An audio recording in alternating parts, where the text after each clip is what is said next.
بسم الله الرحمن الرحيم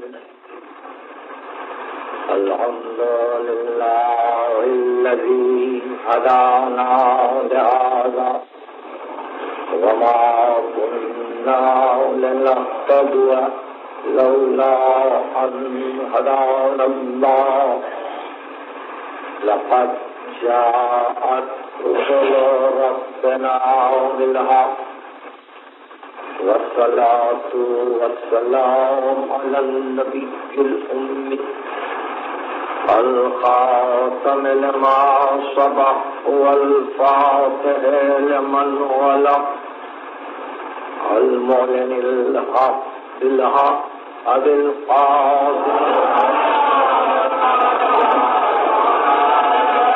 وأهل بيته الطيبين الطاهرين المعصومين المظلومين الذين أذهب الله عنهم الرجس وطهرهم تطهيرا.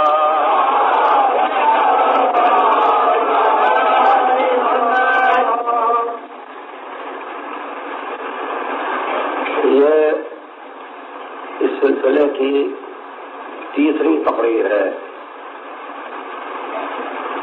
اور جیسا کہ آپ سن رہے ہیں اب تک گفتگو کمائل اور عمار یاسر پر ہو چکی ہے. آج کی اس تقریر کے لیے عنوان ہے حضرت ابوذر.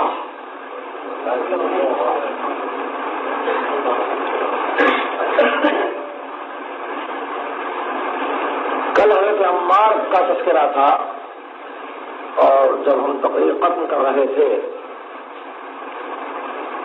یہ اعلان ضروری تھا کہ ایک تقریر نہیں، یہ وہ ہستیاں ہیں کہ اگر ان پر 10 تقریریں بھی کی جائیں تو ان کا حق ادا نہ ہو سکے گا. مگر چونکہ مجھے تقریر کو مسلسل کرنا ہے اس لیے یہ تو آپ کو علم ہے کہ ہم خطبے کے فوراً بعد جس آیت کو مسلسل تلاوت کر رہے ہیں وہ آیت سورہ مائدہ کی ہے کہ یا ایھا الذین آمنوا کونوا قوامین للہ، اے صاحبان ایمان اللہ کے لیے قیام کرو، شہداء بالقسط اور عدل پر گواہ بنو. یہ انہی کی صورتیں ہیں جو پیش کی جا رہی ہیں کہ قیام کر رہے ہیں اللہ کے لیے اور شہید ہیں عدل پر، گواہ ہیں عدل پر. کبھی ظلم کا ساتھ نہیں دیا انہوں نے، کبھی غیر حق کے لیے قیام نہیں کیا. عمار کے سلسلے میں جو قابل ذکر گفتگو رہ جاتی ہے تاکہ میں مسلسل کر سکوں اپنی آج کی گفتگو کو، وہ یہ ہے کہ حضرت عبداللہ ابن عباس جو مفسر قرآن ہے اور محیط العلم بین الصحابہ ہیں، وہ بیان کرتے ہیں کہ قرآن مجید کی ایک مخصوص آیت ہے کہ جس کے متعلق پیغمبر اسلام نے ارشاد فرمایا کہ یہ عمار کے لیے نازل ہوئی ہے. اور وہ آیت سورہ انعام کی. دیکھیے بہت ہی عجیب باتیں ہیں کہ قرآن مجید کی آیتوں کا حوالہ معصوم دے اپنے احباب کے لیے، اپنے دوستوں کے لیے کہ یہ آیت میرے دوست کے لیے نازل ہو. ابن عباس کی روایت اور وہ آیت یہ ہے کیونکہ میں آیت آج تلاوت کر رہا ہوں فقط اس لیے کہ کل آپ نے ایک مختصر سا اندازہ عمار کا کیا ہے اور عمار کی ایک خصوصیت آپ کے پیش نظر رہی جس کی وجہ سے وہ عمار نہیں رہے، عبداللہ ابن سبا ہو گئے. وہ ایک خصوصیت یہ تھی کہ یہ اتنے فعال تھے، ان کی کارکردگی کا یہ عالم تھا کہ کسی ایک مقام پر کبھی ٹک کر نہیں بیٹھے. آج اس گاؤں میں، کل اس قریے میں، پرسوں اس دیہات میں، پھر کسی دن اس شہر میں، کبھی بصرے میں، کبھی شام میں، کبھی یمن میں، کبھی کوفے میں، کبھی مدینے میں، اور بس کام ہی یہ تھا کہ جہاں جائیں ایک مجمع جمع کریں اور فضائل اہل بیت بیان کریں۔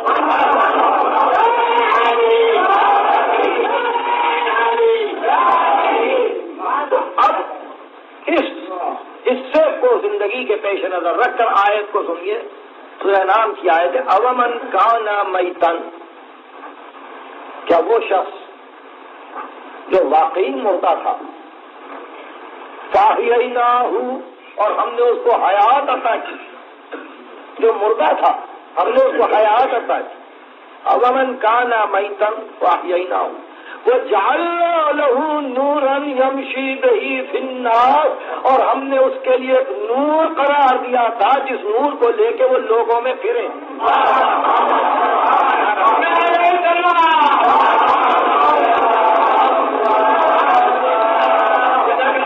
وہ شخص مردہ تھا، ہم نے زندگی دی، ایک نور عطا کیا کہ نور کو لے کے لوگوں میں پھرے۔ کمن ہوا فی الظلمات، کیا ایسا شخص اس شخص کے برابر ہو جائے گا جس کی پرورش ہی اندھیروں میں ہو رہی ہو، لیس بخارج منہا، اور اس سے نکلنا اس کے لیے مشکل ہو۔ کذالک زین للکافرین ما کانوا یعملون، اسی طرح سے ہم نے کفر کرنے والوں کو ان کے لیے ان کے عمل کو مزین کر دیا تھا، زینت دے دی تھی۔ عبداللہ بن عباس بیان کرتے ہیں کہ اس آیت میں دو شخصوں کا تذکرہ ہے، ایک وہ جو نور کو لیے پھر رہا تھا، یہ عمار یاسر ہے، ایک وہ جو ظلمتوں سے باہر آ ہی نہ سکا، وہ ابو جہل ہے۔ یہ حدیث ابن عباس نقل کرتے ہیں معصوم۔ تو اب اس آیت کے پیش نظر ہمیشہ جب عمار یاسر یاد آئے تو سورہ انعام کی یہ آیت یاد آئے کہ وہ نور کے ساتھ مستقل طور پر متحرک تھے، اور اگر عبداللہ ابن عباس کی یہ تعویل صحیح ہے تو نور نہیں ہے مگر ذکر اہل بیت۔ آج ابو ذر کا ذکر لازم ہے، مگر باوجود اس کے کہ کئی مواقع آپ کو ملتے رہتے ہیں کہ ان کے متعلق واقعات کو سنیں، لیکن میرے سلسلے میں ایک اہم کڑی اس ہستی کے لیے بھی ہے، اور یہ شخصیت بھی ایک مقام اتنا بلند رکھتی ہے کہ چند باتوں کا ابو ذر کے لیے بھی جاننا ضروری ہے۔ سب سے پہلے یہ کہ ابو ذر سلسلے میں اسلام لانے والوں کے 5ویں مسلمان ہیں، 5ویں مسلمان، اور ان سے پہلے کون ہے یہ تاریخ اس لیے طے نہیں کر سکی کہ کوئی ابو ذر سے یہ کہتا ہوا نہیں پایا گیا کہ میں تو تم سے پہلے مسلمان ہوا تھا۔ ابو ذر سے کوئی یہ نہ کہہ سکا کہ میں تو تم سے پہلے مسلمان ہو چکا تھا۔ ابو ذر 5 ہیں، اور ان کے اسلام کا ایک عجیب و غریب واقعہ ہے، یہ علماء رجال نے لکھا ہے کہ یہ ان کی بکریاں تھیں اور وہ بکریاں چراتے تھے، کہتے ہی انہوں نے دیکھا کہ مستقل طور پر ایک بھیڑیا ان کے جانوروں کو ستا رہا ہے۔ علماء رجال نے کہا کہ ان کو غصہ آیا، لکڑی لے کے دوڑے اور بے اختیار کہا کہ تجھ کو شرم نہیں آتی، بار بار حملہ کیے جا رہا ہے، ان بکریوں نے کیا بگاڑا ہے؟ تو وہ قدرت الہی گویا ہوا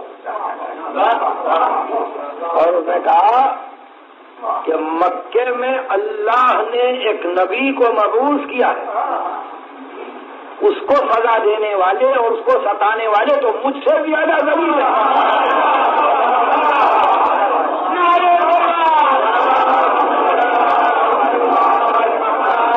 بس اتنا سننا تھا کہ وہ سب چھوڑ چھاڑ کے انہوں نے رخ کیا مکے کا، تو پوچھا کوئی آیا ہے نبی؟ اب لوگ سب چپ، ڈھونڈتے پھرے، ان سے پوچھا ان سے پوچھا، صحیح جواب کہیں کا نہیں ملا، مگر یہی کہا گیا کہ کوئی ہے مجنون صفت انسان جو یہ دعویٰ کر رہا ہے کہ اس پہ وحی آئی۔ اب ابو ذر راستے پر بیٹھے ہوئے ایک ایک کی پیشانی دیکھ رہے ہیں، اب کسی سے پوچھتے نہیں ہے، ایک ایک کی پیشانی دیکھ رہے ہیں، یہاں تک کہ ابو طالب آئے، غور سے چہرے کو دیکھا اور جا کے نزدیک جا کے آہستہ سے کہا تمہارے گھر میں کوئی نبی آیا ہے؟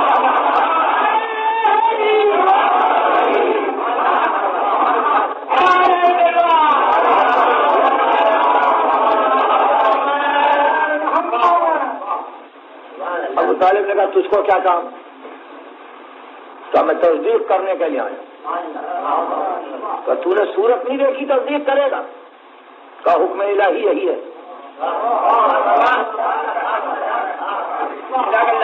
حکم الہی۔ ابو طالب نے کہا ادھر آؤ، ساتھ آؤ۔ ایک مقام پر ایک مکان پہ چھوڑ دیا، کہ یہاں جاؤ، یہ اندر پہنچ، کسی آدمی کو پایا، کہ تمہارے پاس کوئی نبی آیا ہے؟ اس نے کہا کہ اس شخص نے کہا کہ تجھ کو کیا کہا؟ کہ میں تصدیق کرنے کے لیے آیا اور میں تصدیق کروں گا اشہد ان لا الہ الا اللہ واشہد ان محمد رسول اللہ۔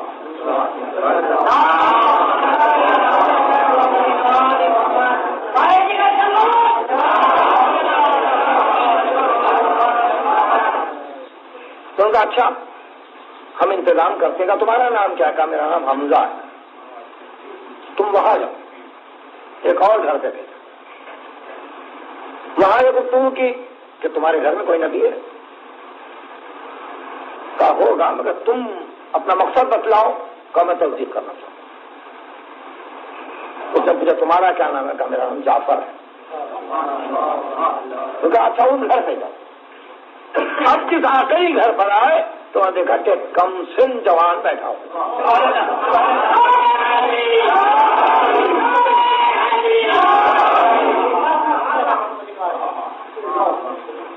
بوزر کو دیکھا اور کہا تم تصدیق کرنے کے لیے آئے؟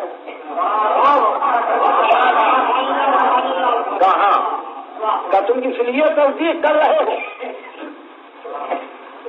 کہ جس گلے کی تم گلہ بانی کر رہے تھے وہاں حملہ آور بھیڑیے نے تم سے کہا کہ اس بھیڑیے سے زیادہ یہ مکے میں رسول پر حملہ کرنے والے ذلیل ہیں۔ کہا ہاں مگر آپ کون ہے؟ کہا میرا نام علی ہے۔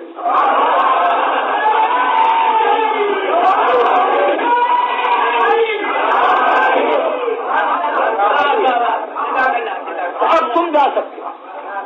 تو ابو ذر بیان کرتے ہیں یہ آغاز اسلام کا حال تھا کہ چچا بھتیجے سے فوری کسی کے اسلام کی خبر سن کر ملنے کی اجازت نہیں دیتا تھا جب تک کہ پہلے حمزہ سے نہ ملے، پھر جعفر سے نہ ملے، پھر علی سے نہ ملے۔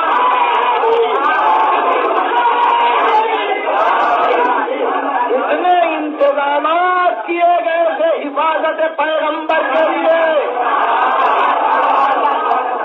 کہ کوئی بھی آئے تو اس کو راست ملنے کی اجازت نہ تھی۔ یہ تھا وہ محافظ نبوت پیغمبر جس کو دنیا آج تک نہ پہچانتا۔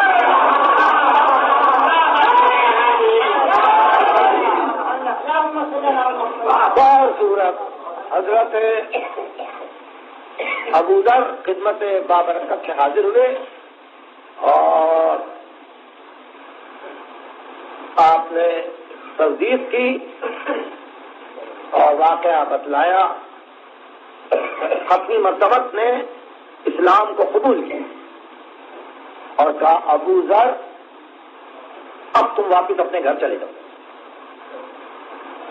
اب تم واپس اپنے گھر چلے جاؤ، تمہارے چچا نے انتقال کیا ہے، تمہارے چچا کا کوئی وارث نہیں ہے سوا تمہارے، اس لیے جو کچھ اس کی ملکیت ہے، وہ تمہاری ہے، تم اس کو لے لو، اور اس وقت تک اپنی جگہ سے نہ ہٹو جب تک کہ پھر میں تم کو مدینہ جا کر طلب نہ کروں۔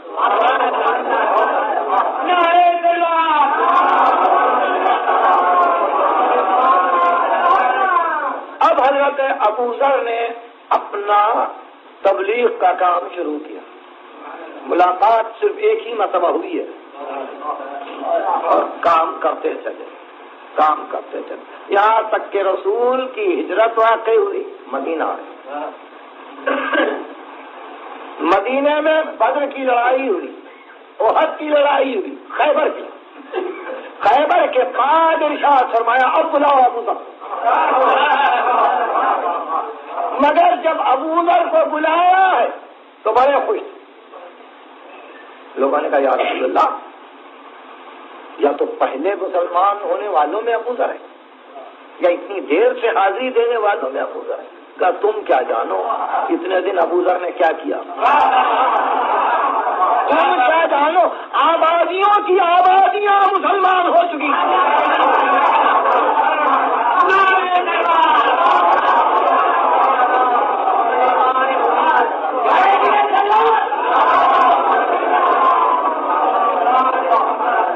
شہر کے شہر مسلمان ہوتے، جہاں جاتے یہ بتلاتے کہ وہ صادق امین ہے۔ تو اب جب ملاقات ہوئی اور پہلی مرتبہ آئے تو بے اختیار پہلی ہی محفل میں کہا کہ زمین نے نہیں دیکھا اور آسمان نے سایہ نہیں کیا کسی ایسے شخص پر جو ابوذر سے زیادہ سچا ہو۔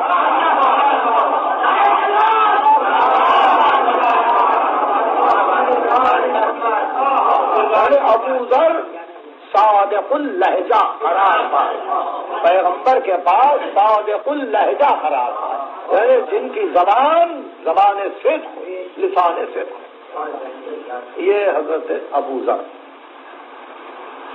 اور ان کا عالم یہ تھا کہ یہ تعویل کے عالم تھے، تنزیل کے عالم تھے، قرآن پر عبور تھا، اور قطعی مرتبت کی روایتوں کو جب نقل کرتے تو یہ کہہ کے نقل کرتے ہیں کہ میں ابوذر روایت کر رہا ہوں۔ یہ رسول نے ان کے لیے کہہ دیا تھا کہ ان سے بڑھ کر کوئی سچ بولنے والا نہیں ہے۔ یہ وہ بزرگ ہیں کہ جن کے متعلق چند باتوں کا ابتدا ہی میں جان لینا ضروری ہے۔ سب سے پہلے یہ کہ ختمی مرتبت کے لیے اور اہل بیت کے لیے کچھ نام لیے گئے اور کہا گیا کہ یہ ارکان ہے، اصحاب نہیں، ارکان ہے۔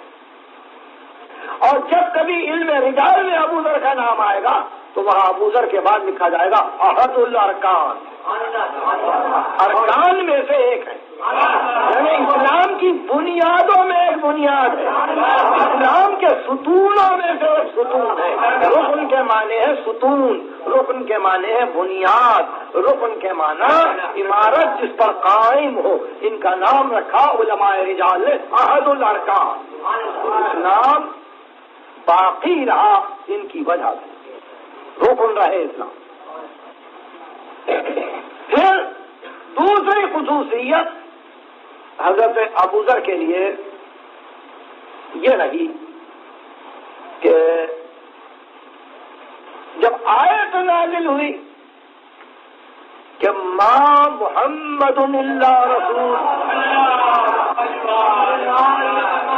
قد خلت من قبله الرسل افإن مات أو قتل انقلبتم على أعقابكم، نہیں ہے محمد مگر رسول جب یہ قتل ہو جائے یا مارا جائے تو تم واپس چلے جاؤ گے جہاں سے تم چلے تھے، اسی راہ سے واپس جاؤ گے۔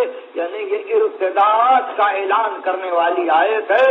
تاریخ کہتی ہے کہ جیسے ہی اعلان ہوا وفات رسول کا سب کے سب واپس ہوئے، الا سلمان، بوذر، مقداد، عمار،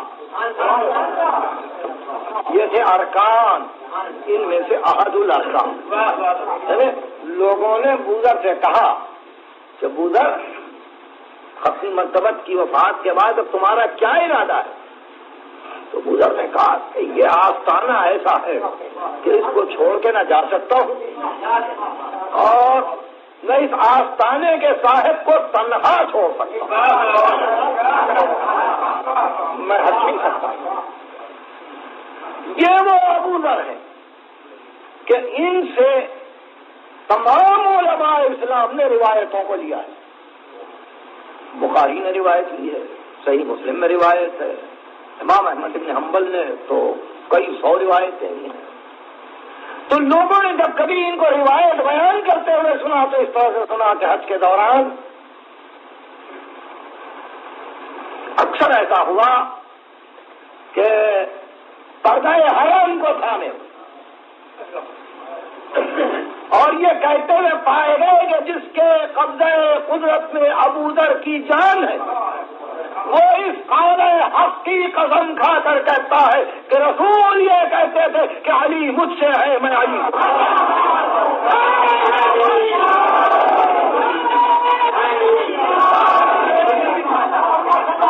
ابوذر سے. یہ جو ہم روایت نقل کرتے ہیں یہ حضرت ابوذر سے. ایک عجیب بات ہے وہ یہ کہ اسلام میں ابوذر کا مقام بڑا اہم ہے، لیکن میں نے کبھی عرض کیا تھا کہ ابوذر، سلمان، میثم، عمار کی عام مورخین نے نہ تاریخیں لکھی نہ تاریخ بیان کی، اور اگر کبھی کام لینا چاہا ابوذر سے تو یہ کہ ابوذر تقسیم زر کے قائل تھے. ابوذر روپیے کی مساوی تقسیم چاہتے تھے. ابوذر ایک نظام زر رکھتے تھے کہ اسلام سب کا ہے اس لیے ملکیت سب کی ہے. چنانچہ ہر موقع پر یہ آواز اسلام میں بلند ہوتی رہی، اور جب کبھی یہ آواز اہل حق کے کانوں تک پہنچتی ہے تو ان کو یہ کہنا پڑتا ہے کہ اس آواز کو زیادہ بلند نہ کرو، اس آواز کو بلند نہ کرو. اس لیے ابوذر کے متعلق جتنی تحقیق بڑھتی جائے گی اتنی تاریخ میں الجھنیں زیادہ ہو جائیں گی،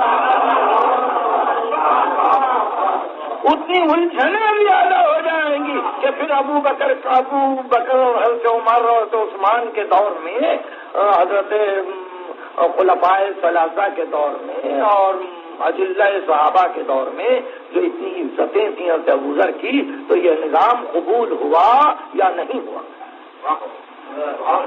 یہ ایک مستقل بحث ہو جاتا ہے. بہرحال نہ یہ محفل پاس اتنا وقت ہے کہ اس مسئلے پہ غور کریں، مگر چونکہ آپ مسلسل آوازوں کو سننے کے عادی ہیں اس لیے میں بتلا دینا چاہتا تھا کہ حضرت ابوذر کے ساتھ ایک یہ واقعہ بھی منسوب ہے کہ ان کا ایک نظام زر تھا. وہ شاید دھوکہ کھا گئے ابوذر کے لفظ،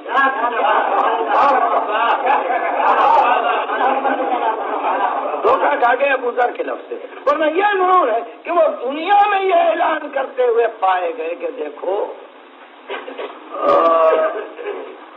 اقربا پروری، کنبا پروری، اپنے عزیزوں کو دینا، اپنے عزیزوں کو نہال کرنا اور حق داروں کو محروم کرنا یہ اسلام نہیں ہے. شام میں گئے تو یہی اعلان کیا، شام سے واپس آئے تو مدینے میں یہ اعلان کیا. چونکہ یہ اعلان حکومت کے لیے سازگار نہیں تھا اس لیے حکومت نے بلا کے پوچھا بتاؤ ابوذر کہاں رہنا زیادہ پسند کرو گے؟ کہا مدینے میں. کہا ابوذر بدترین مقام کون سا ہے؟ کہا ربضہ، کہ جہاں میں اسلام سے پہلے رہتا تھا. حکم دیا وہیں جاؤ، وہیں جاؤ.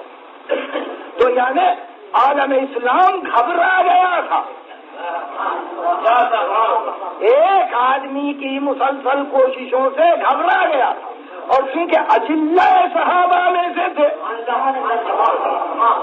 اس لیے کوئی خاص سزا بھی تجویز نہیں کی جا سکتی تھی، کوئی توہین بھی نہیں ہو سکتی تھی، بجے اس کے کہ چلو مدینہ چھوڑ۔ مدینے سے نکلے، جس دن نکلنے لگے اس دن منادی کی گئی کہ کوئی ابو ذر کو چھوڑنے کے لیے نہ جائے۔ جب جانے لگے تو ابو ذر نے دیکھا کہ ساتھ ساتھ کچھ اور بھی لوگ ہیں، مڑ کے دیکھا تو کہا امیر المومنین آ رہے ہیں، حسن ابن علی ہیں، حسین ابن علی ہیں، عمار یاسر ہیں، یہ چھوڑنے کے لیے آ رہے ہیں۔ مروان ابن حکم نے کہا امام حسن سے کہ تم کو معلوم ہے کہ حاکم وقت کا منشا نہیں ہے۔ امیر المومنین نے آگے بڑھ کے منہ پہ تازیہ نہ مار دی اور کہا محمد کے نواسے سے یہ بے ادبی برداشت نہیں کی جاتی۔ وہ پیچھے ہٹ گیا اور ایسے موقع پہ چند جملے ابو ذر سے امیر المومنین نے کہے ہیں، وہ نہج البلاغہ میں محفوظ ہے۔ ارشاد فرمایا یا ابا ذر انک غضبت للہ فرج لمن غضبت لہ۔ ابو ذر یہ تیرا سارا غصہ اللہ ہی کے لیے۔ دیکھیے امیر المومنین مالک کل فاتح خیبر قاتل مرحب ابو ذر کو غصے میں دیکھ رہے ہیں اور ابو ذر کے غضب کی تعریف کرتے ہیں کہ تیرا غضب جائز ہے اس لیے کہ اللہ کے لیے ہے۔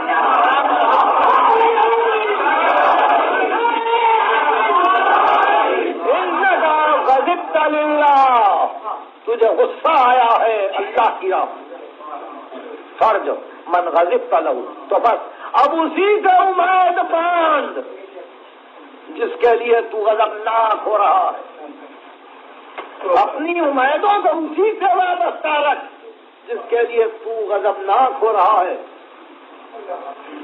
ان الناس خافوک علی دنیاہم وخفتہم علی دینک، یہ سب کے سب ڈر گئے ابو ذر کہ کہیں تو ان کی دنیا نہ چھین لے۔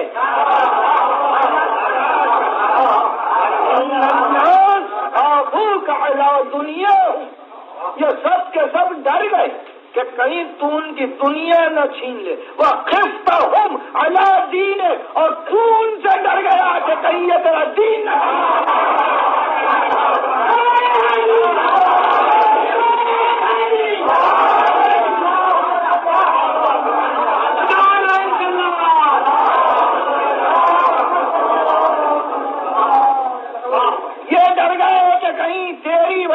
دنیا نہ جائے، تو ڈر گیا ان سے کہ کہیں تیرا دین حاصل۔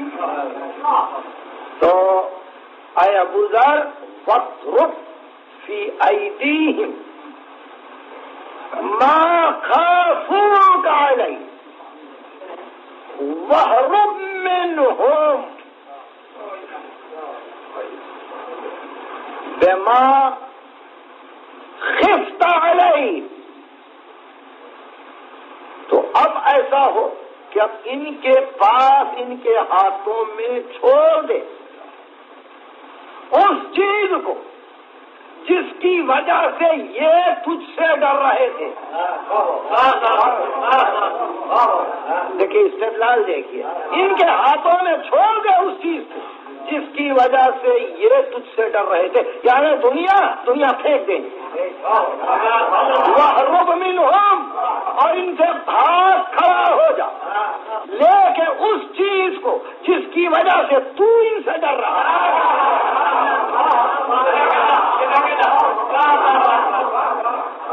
ان کو لے لے۔ اور ایک بات وہ یہ کہ منتظر ہو کہ کل جو آنے والا دن ہے وہ دن بتلائے گا کہ من ہوا رابح غدا، کہ آنے والا دن یہ فیصلہ کرے گا کہ اس سودے میں فائدہ کس نے اٹھایا۔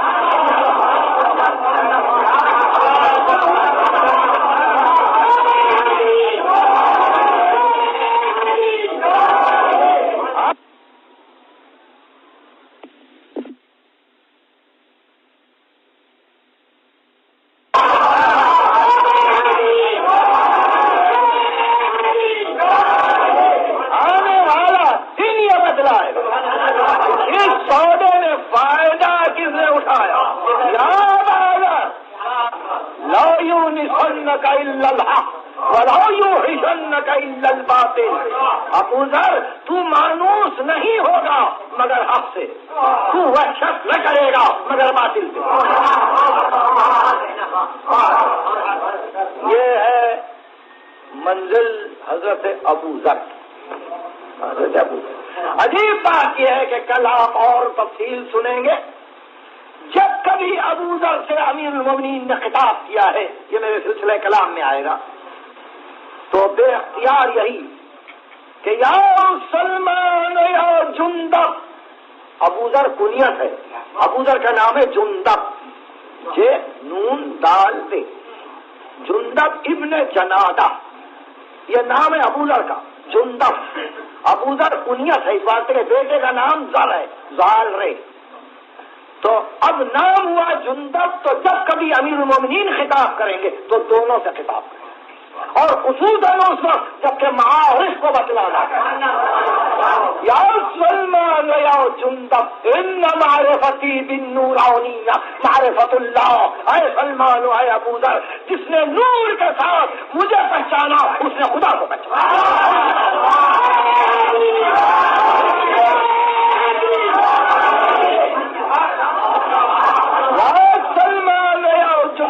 معرفتی بالنورانیہ معرفت اللہ، میری معرفت نورانیت کے ساتھ وہ اللہ کی معرفت ہے.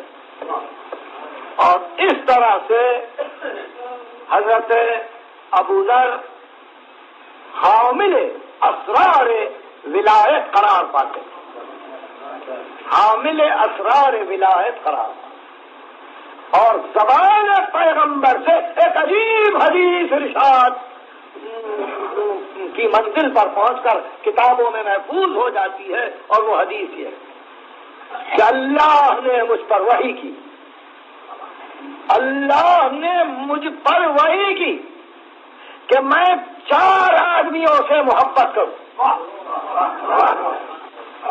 اللہ نے مجھ پر وحی کی کہ میں 4 آدمیوں سے محبت کروں. یہ آپ کی حدیث کی کتابوں میں ارشاد فرمایا. وہ 4 آدمی یہ ہے: علی، سلمان، عمر، عمار.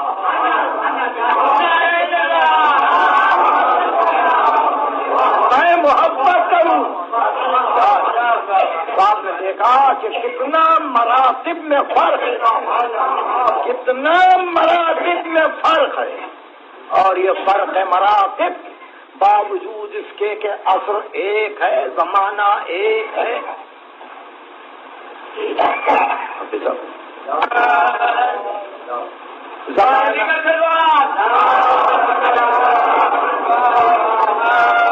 زمانہ ایک ہے، عصر ایک ہے، وقت ایک ہے، سب ساتھ، مگر فرق اتنا ہے مزاجوں، طبیعتوں کہ ایک سے ایک تک پہنچنے میں بہت المشرقین ہے، مشرق و مغرب کا فرق. تو سب ساتھ ہیں، مگر دنیا جب بوزر کو دیکھتی ہے، ان کو دیکھ کر حیران ہو جاتی ہے اس طرح کہ یہ حامل اسرار نبوت بھی ہیں، حامل اسرار ولایت. میں نے تقریر کو شروع کیا تھا ایک آیت سے کہ عمار کے لیے یہ آیت آئی. اب دوسری آیت پڑھتا ہوں اس سلسلے میں. اس آیت کے متعلق معصوم فرماتے ہیں کہ یہ سلمان و بوزہ کے لیے.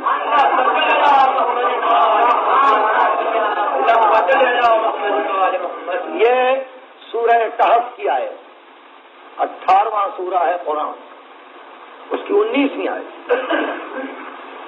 ارشاد ہوتا ہے کہ وَاصْبِرْ نَفْسَكَ مَعَ الَّذِينَ يَدْعُونَ رَبَّهُمْ بِالْغَدَاةِ وَالْعِشِيِّ. یہ بہت اہم گفتگو ہے اور اس کا سمجھنا مفید ہوگا. وَاصْبِرْ نَفْسَكَ مَعَ الَّذِينَ يَدْعُونَ رَبَّهُمْ بِالْغَدَاةِ وَالْعِشِيِّ. اے حبیب، اب تیرا نفس صبر کرے، اب تیرا نفس ساتھ نہ چھوڑے ان لوگوں کا جو رات اور دن کی بندگی کیے جا رہے ہیں، یریدون وجہہ، فقط اسی نیت کے ساتھ کہ خدا ان کو قرب کمال عطا کرے۔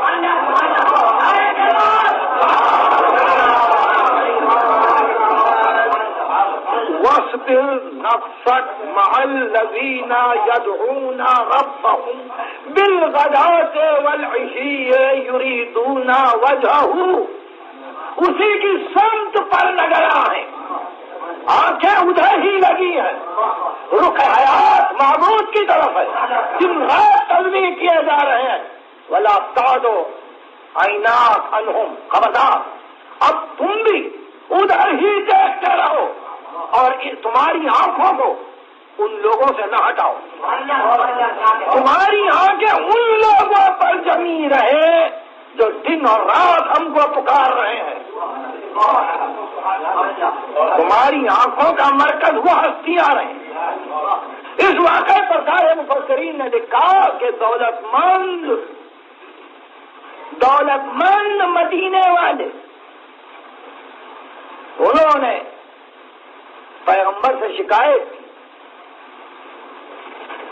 اور اہل مکہ جو ہجرت کر کے آئے تھے انہوں نے شکایت کی کہ ہم بہت چاہتے ہیں کہ آپ کے پاس آ کے بیٹھا کریں، مگر ہمارا ایک سوشل اسٹیٹس ہے، سوسائٹی میں ہمارا ایک مقام ہے، مالی اعتبار سے ہماری زندگی ہے، اور آپ کے پاس چند آدمی ایسے بیٹھتے ہیں جو بالکل فقیر ہیں، جن کے جسم پہ لباس تک صحیح نہیں ہوتا، ان کی پھٹی ہوئی ہوائیں، ان کے پیوند لگے ہوئے پیرہن، اور پھر ان کے بکھرے بکھرے بال، ان کی مرجھائی ہوئی صورتیں، یہ ہمیشہ آپ کے ساتھ رہتے ہیں۔ اگر ان کو آپ اپنی محفل سے ہٹا دیا کریں تو ہم سب آپ کے پاس خوشی سے آنے کو تیار ہیں۔ وہی آ گئی حبیب، یہ حیات دنیا کی زینت کی ہم کو ضرورت نہیں، خبردار تمہاری آنکھیں ان انسانوں سے نہ ہٹیں جن کی غربت اور جن کی فلاکت کی شکایت ان مالداروں کو ہے۔ یہ وہ بندے ہیں جو ہماری لقاء چاہتے ہیں، ہمارا قرب تمام چاہتے ہیں، اور دن رات ہماری بندگی کرتے ہیں۔ بس تیرا نفس انہی کی صحبت پہ صابر کر، تیرا نفس انہی کی معیت پہ صابر کرے، تیرا نفس اب انہی کی صحبت پہ صابر کرے۔ واصبر نفسک مع الذین یدعون ربهم بالغداة والعشی یریدون وجہہ ولا تعد عیناک عنہم ترید زینۃ الحیاۃ الدنیا ولا تطع من اغفلنا قلبه عن ذکرنا، خبردار ان کی اطاعت نہ کرنا، ان کی باتوں کو نہ سننا جن کا دل ہمارے ذکر سے غافل ہے، وہ اپنے خواہشوں کی پیروی کر رہے ہیں، ان کا کام افراط تک پہنچ چکا ہے۔ تو دنیا نے کہا، مفسرین نے کہا کہ یہ سلمان و ابو ذر تھے کہ جن کی مالی حالت انتہائی خراب تھی، ان کے پیرہن میں پیوند پر پیوند لگے ہوئے رہتے تھے، یہاں تک کہ اصلی کپڑے کا نشان تک باقی نہ تھا پیوندوں کی کثرت کی بنا پر۔ تو اہل دولت و اہل ثروت یہ کہتے تھے کہ ان کو اٹھا دو، اور آیت آ رہی تھی کہ خبردار نگاہیں ان کی طرف سے کسی اور طرف جانے ہی نہ پائے، نگاہیں انہیں پر لگی رہے، یہ نہیں کہ ان کو مالدار کر دو، یہ نہیں کہ مال غنیمت ان کو دے دو، یہ نہیں کہ اب جو روپیہ ہے سب ان کو دے دو، نہیں، یہ دے گا بھی اگر تو پھر یہ اللہ کی راہ ہے، اور یہ اپنے پاس ان کی فطرت نہیں ہے، یہ اسی حال کو باقی رکھیں گے، اس لیے آنکھیں ادھر سے ہٹنے نہ پائے۔ کون ہے یہ؟ سلمان و ابو ذر، یہ ہے سلمان و ابو ذر، اور یہی وجہ ہے کہ وہ ماہران ادب، وہ ماہران تحریر، وہ نظم میں ہو یا نثر میں، جب کبھی یہ مباحث آئے ہیں دولت و فلاکت کے، غربت و امارت کے، اسلام میں جب کبھی یہ منازل آئے ہیں تو ان حضرات نے سلمان و بوذر کا ضرور ذکر کیا ہے. گفتگو اس منزل پر آئی اس لیے دو باتیں کام کی. آج ہی اعلان کر دوں کہ ہم بوذر تک پہنچے، عمیر، عمار، بوذر. اب دو مجلسیں رہ گئی تو دو مجلسوں میں کل سلمان اور پرسوں مالک اشتر. یہ ہے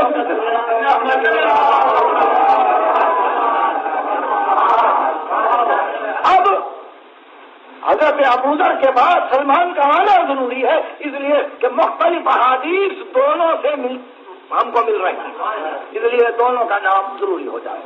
اب میں آیت سے گفتگو کر رہا ہوں کہ اے رسول اب تیرا نفس صبر کرے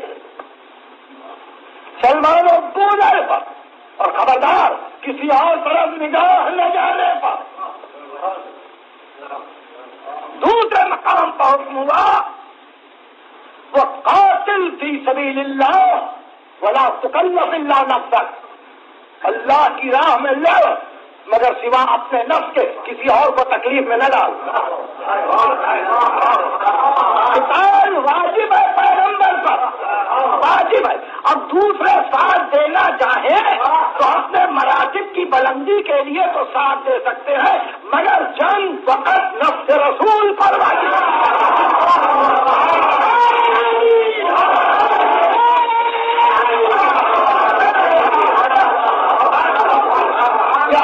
قرآن کی وہ قاتل فی سبیل اللہ ولا تکلف الا نفسک، اللہ کی راہ میں قتال کر مگر سوا اپنے نفس کے کسی کو تکلیف میں نہ ڈال. کسی کو یہ کہہ کے نہیں بھیج سکتے کہ تم واپس نہیں آ سکتے جب تک کہ فتح نہ ہو.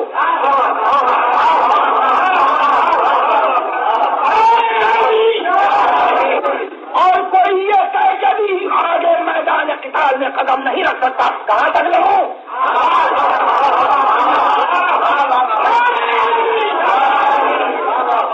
یہ نفس کی کیفیت ہے کہ لڑو اللہ کی راہ مگر سوا اپنے نفس کو کسی کو تکلیف، سوا اپنے نفس کے کسی اور کو تکلیف میں نہ ڈالو.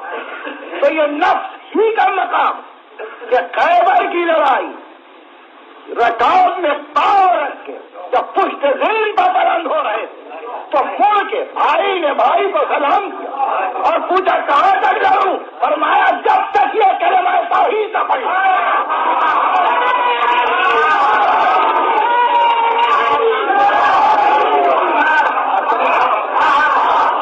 قاتل فی سبیل اللہ ولا تکلف الا نفسک، اللہ کی راہ میں لڑو مگر سوا اپنے نفس کے کسی کو تکلیف میں نہ ڈالو. اب وہ آیت اگر سمجھ میں آئی تو یہ آیت سمجھ لیجیے غضب نفس. اب تیرے نفس کو حکم دے کہ سلمان و بوذر ہی کی صحبت سے صبر کر. اور جب نفس کو یہ حکم ملا ہو تو کیا مجال ہے کسی اور کی جو بعد ختم المرسلین یہ کہے کہ علی نے ہم کو کیوں نہیں بلایا، علی نے ہم کو مدد کیوں نہیں کی. علی نے طے کر لیا تھا کہ علی جب تک زندہ رہیں گے سلمان و بوذر کے ساتھ.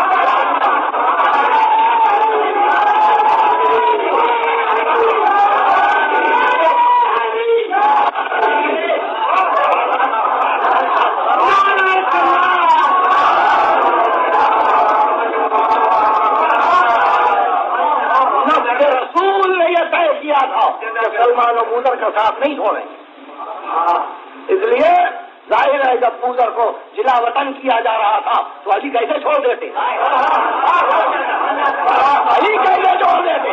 علی کو تو ساتھ دینا ہے تاکہ دنیا جان لے واصبر نفسک مع الذین یدعون ربهم بالغداۃ والعشی، جو دن اور رات اپنے معبود کو پکار رہے ہیں. تیرے نفس کو کہہ دو کہ ان کا ساتھ نہ چھوڑے. ابوذر گئے، ساتھ کچھ جانور تھے، دمبیاں تھیں، بکریاں تھیں، مگر بے آب ہو گیا. قریہ تھا، آبادی نصیب، آہستہ آہستہ جانور مر گئے. فقر و فاقے کی نوبت آ گئی. زر ان کا بیٹا جوان مر گیا، بیوی مر گئی، اب ایک بیٹی رہ گئی. فقر و فاقے میں دن گزرنے تو ایک دن بیٹی نے کہا کہ اب یہاں سے چلیں گے. ماں مر گئی، بھائی مر گیا، آپ کی یہ حالت ہے، اب ہم کیا کریں؟ چلیے تو کہا پریشان نہ ہو، پریشان نہ ہو، تیری بہتری کے دن آ رہے ہیں۔ کہا کیا بات ہے؟ کہا کچھ نہیں، پریشان نہ ہو۔ یہ کہہ کے ریتی کو جمع کرنا شروع کیا اور اس پہ اپنا رخسار رکھ دیا۔ ریتی کا ایک چھوٹا سا ٹیلا بنا کے اس اپنا رخسار، اور کہا بیٹی تو اگرچہ مجھے عزیز ہے، اگر لقائے پروردگار اس سے زیادہ عزیز، موقع سعادت نے مجھے خبر دی ہے کہ میری موت یہی ہوگی، اور مجھ سے یہ ایجاد ہوا کہ آج ہی میرے مرنے کا دن ہے۔ اور وہ بچی تارے مار مار کے رونے لگی۔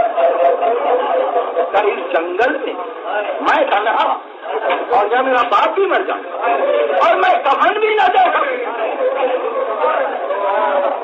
تو تسلی دی اور کیا گھبرانا نہیں، جب میں مر جاؤں تو یہاں سے تھوڑی دور چل کے آگے چلے جائیے اور راستے میں بیٹھ جانا۔ تھوڑی دیر کے بعد ایک قافلہ ہے، اس قافلے سے بابا نے کہنا قافلے والوں رسول کا ایک صحابی یہاں پڑا، وہ قافلے والے تمہارے ساتھ آئیں گے، وہ مجھ کو غسل دیں گے، کفن پہنائیں، کفن کریں، پھر تم کو لے جائیں گے، تم اچھی طرح سے رہو گی، خدا حافظ۔ عالم غربت میں کہ دائی اجل کو اس سے لبیک کہا۔ بیٹی چلی، راستے پہ آ کے بیٹھ گئی، تھوڑی دیر کے بعد ایک قافلہ بچی نے رونا شروع کیا۔ میرے قافلہ نے اپنی سواری کو روکا، کہا بچی تو کیوں رو رہی ہے؟ کہا میرا باپ مر چکا۔ کہا یہاں؟ کہاں؟ کئی صحرا میں؟ کہاں؟ کیا نام تھا تیرے باپ کا؟ کہا ابو ذر۔ اتنا سن جاتا ہے میرا قافلہ ناکے سے کود پڑا، اور آواز بھی قافلے والوں آگے بڑھ نہیں کرتے ابو ذر کی وجہ سے۔ اب یہ میرے قافلہ کے مالک استر 5,000 سے زیادہ کی قیمت کا درہم، اس سے زیادہ کی قیمت کا کفن ساتھ دیا۔ دھوم سے میت اٹھی، قافلے والوں نے اچھا ماتم کیا، بیٹی خوش ہو گئی۔